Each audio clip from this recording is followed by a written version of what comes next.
Hello again, everyone. Welcome back to the mental health journey. Hope you guys are all good. Sorry, it's been a while since uploading. Life's been a bit busy, but hey, we're still getting some uploads done, so that's the main thing. Today, I wanted to talk about how my mental health has been in the past month.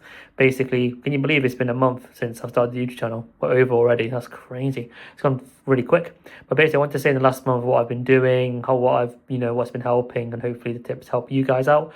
The way I'm going to do it is I'm going to split it into four different parts in the actual video. I was talking about anxiety, worrying, self belief, and sleep. So they're the four things that I've been trying to actively improve in the past month. So I'll talk about basically what it was like before I started the journey, a month in, and then basically a big tip for each one that I've been using that's been helping me in the hopes that that helps you out too. But yeah, let's get on with the video. So yeah, the first one was anxiety. So basically, this has been the biggest hardship for me in like many years since I was like 16. My anxiety has always been pretty bad. Like it comes and goes, but when it hits hard. Like in my previous video with anxiety, my anxiety used to get really bad. I used to shake, I used to sweat, I used to not sleep. I used to have all these worrying thoughts in my head. I used to stress a lot about like future events, like what if things would go wrong? What if it didn't go my way? What if I didn't have the ability to do the thing that I set out to do? If I give it a try, this result is going to be really bad. And how am I going to feel when this goes wrong? Even though there was no evidence to suggest it was going to go wrong anyway. Um, I remember times like I wouldn't talk to anyone, I wouldn't eat, I wouldn't do exercise like I like doing.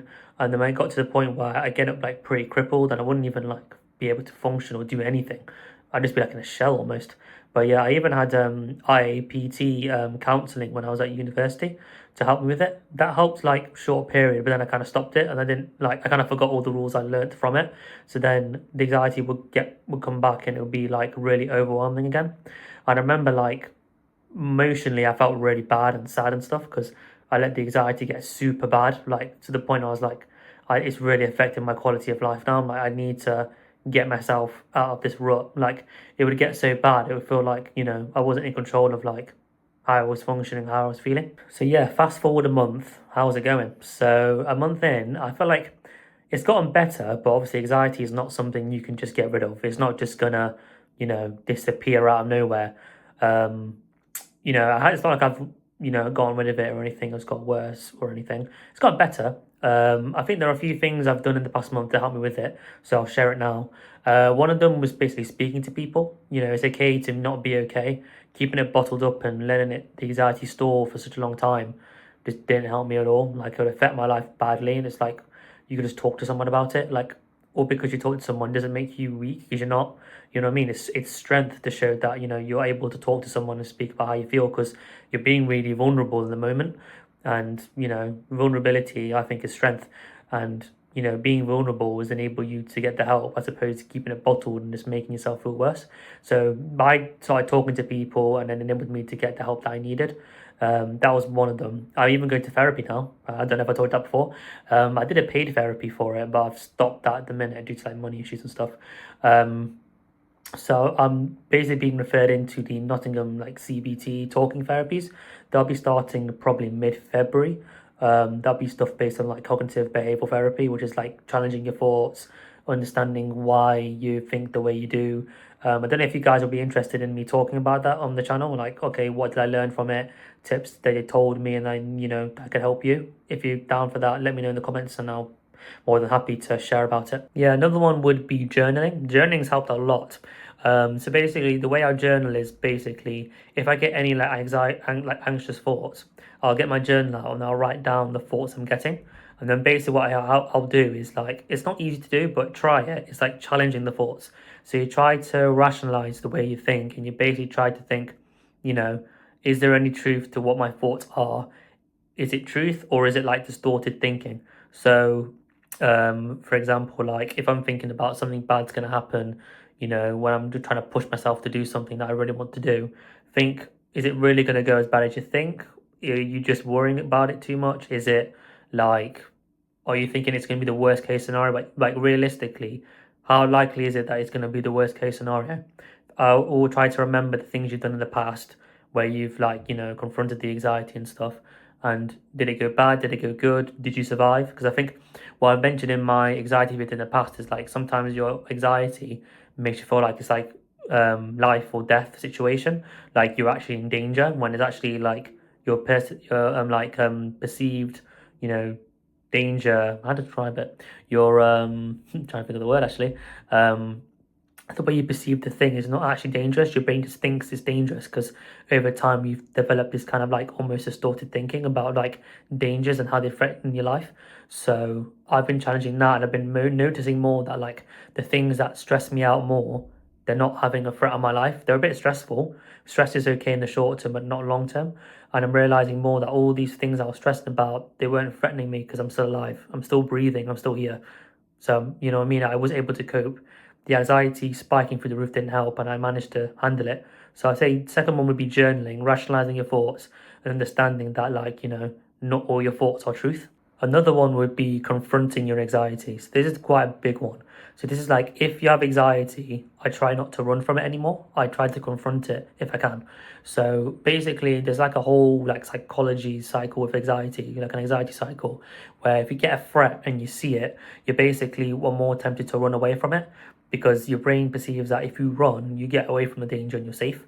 The only problem is when you come to something that's similar in terms of stress, like it's similar in terms of anxiety, or something that spikes similar anxiety levels, you're teaching your brain to run instead of dealing with the problem, which actually makes the anxiety worse every time. So at the moment, I just confront the anxiety.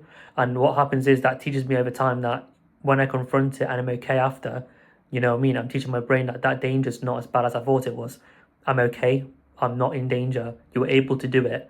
And so you don't need to worry or be as anxious as much about it because you handled it. Yeah, confronting anxiety is also important because, like I said, it will teach your brain that it's better to basically confront the danger as opposed to run from it, and it'll teach your brain that like you know, the things or the events that you're trying to conquer that you thought were too much to do or that you couldn't do, turns out you actually could do it. You were able to do it in the first place. And let's say you confront it and you know you don't get what you want, or you know you didn't get the result that you were aiming for. At least you tried. It's better than not giving it a shot and not trying to deal with it as opposed to just running. Yeah, I see the next one would be cognitive diffusion. So that's basically where you have thoughts and you acknowledge them and you don't, you know, put emphasis on them. You just let them go. So the way I do it is basically imagine a river with leaves, and the leaves, each one of them represents a thought. So you can imagine the thought being on the leaf, and you imagine the leaves going down the river, their thoughts, and you just watch them go down the river and slowly sink out of your, you know, out of your vision. And basically, what helps is that helps you, you know, acknowledge thoughts but not have to act on them, because you have so many thoughts during the day. If you acted on every single one that came in your head, for me, it's just mentally draining. So, and obviously, if you start to like engage in anxious thoughts, it can just make them way stronger. So try to acknowledge the thoughts on the leaf going down and just acknowledging them on the side of the riverbank. And then basically what it teaches you over time is that you don't have to like engage every thought. You can just let it go. Sometimes just letting it go. Sometimes, or for me anyway, it's helped me stress less over time because I've not put too much emphasis on the anxious thoughts that I get. Yeah, so my biggest tip for, you know, anxiety so far that I've learned is that in life you can never be sure. I'm one of them people where like I think my anxiety stems from wanting things to go perfectly. I want things to go the right way. So I want it to be the best it can, or like I want the scenario to be the best it can go. But I feel like, you know, in life you can't control everything. There are things you can control and the things you can't control. And I think, you know, trying to control every single aspect of your future is just going to lead to spiraling anxiety because you can't control everything. If you try to control things that you don't have control over, it's just going to lead to like anxiety that you can't do anything about. And that's something that I've, you know, in the past month I've tried to understand and get to grips with, because I think for so many years I've tried to control it and tried, okay, I want it to go this way, but obviously there are times where I just can't do anything about it. So I've been able to teach myself to be able to cope with uncertainty. You know, that's a part of life and that's okay. If things go wrong, it's normal, it's part of life, it's okay. And I think that's really helped me calm down a bit. Like, you know, I don't have to control everything.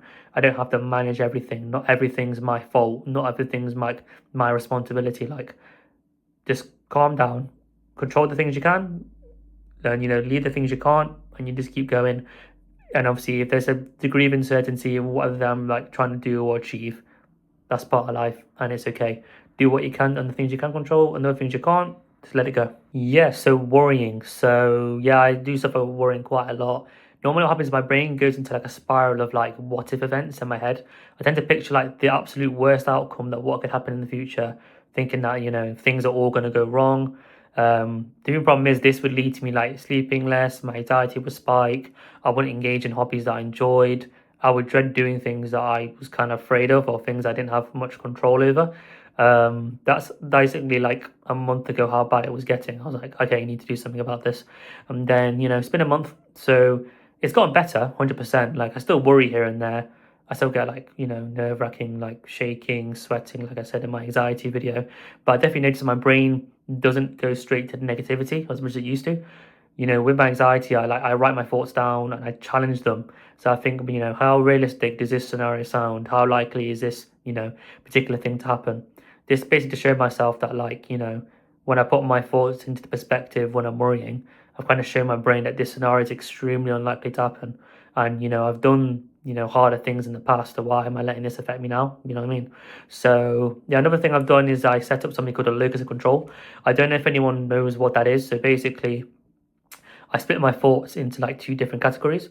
So one is about thoughts where, thoughts related to problems that I can do something about, and then thoughts related to problems where I have no control over. So stuff that I have control over, I'll do my best that I can to control it.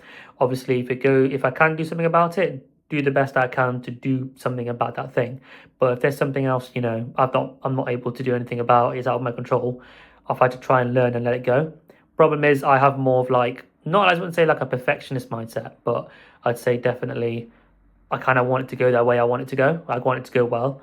And letting go of things that I don't have control over, I know it's hard, but I know it's beneficial, because if I try to control things that are out of my control, it's just going to lead to uncontrollable worry, because no matter what you do, you can't do anything about it. You know what I mean? It sounds logical in your head to let it go, but sometimes when you're so used to trying to control that particular variable, you know, you find it really, really hard to do. Yeah, linking to the locus of control, when I said about, control things I can control, things I can't.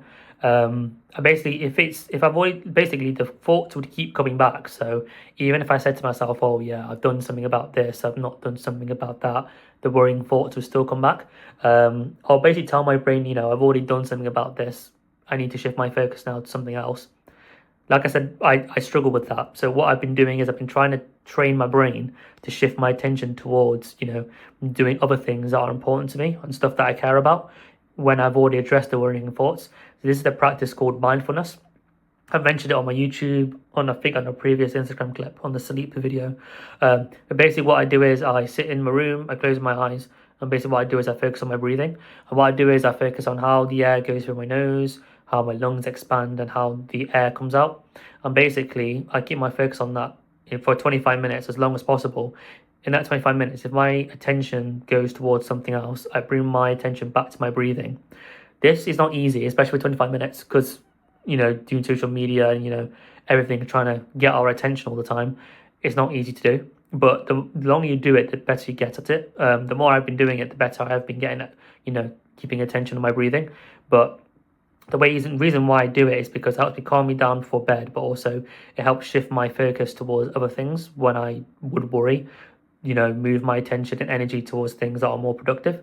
And yeah, so the biggest tip for me that's helped me when my worrying's gotten really bad, I just realized that worrying is like a mutated form of problem solving. Worry is your brain's way of trying to solve a problem for you. It thinks it's trying to solve something, but I'll be honest with you, it's not. It's just kind of stressing you out. It's not changing anything. In fact, the way I think about it, sometimes if worry gets too bad, it's like it's actually stopping you from actually solving the problem you're dealing with. Another tip that you could use is something called scheduled worry time. This is what I've been doing. So basically, you pick a time of the day that you choose to worry. That could be any time. Just don't do it like right in the morning or late at night. And basically, in that time, give yourself like 20, 30 minutes. That day is where you pick to worry. So whenever you get like worrying thoughts, you basically tell your brain, okay, we're not going to think about this worrying thought now. We'll do it at the scheduled worry time. Just make sure when that time comes, actually do the worry. But you'll notice the trick is when you come to that time, a lot of times you've been so busy with what you've been doing during the day that you actually forgot about what you're worrying about. And then you're like, oh yeah, that worrying thought is not as strong as I thought it was. It's actually kind of gone now. Yeah, when you do that scheduled worry time, obviously you clarify your worrying thoughts, do the thing that I said before about the locus of control, about things you can control, which you can't control. And then what happens is the reason why I do this is because if I don't address them during the day, essentially the worrying thoughts will come all the time and it makes it harder to do things that you want to do or you need to do. If you tell your brain, okay, I'll schedule this worrying at this time, it will teach your brain over time that, okay, we're not going to worry during the day, we're only going to worry at that time that you designated for worry time.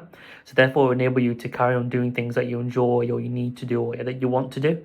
So they will become more productive as a result. And yeah, so the biggest tip for me that's helped me when my worrying's gotten really bad, I just realized that worrying is like a mutated form of problem solving. Worry is your brain's way of trying to solve a problem for you. It thinks it's trying to solve something, but I'll be honest with you, it's not. It's just kind of stressing you out. It's not changing anything. In fact, the way I think about it, sometimes if worry gets too bad, it's like it's actually stopping you from actually solving the problem you're dealing with. All right, yeah, halfway there. So third one is self-belief.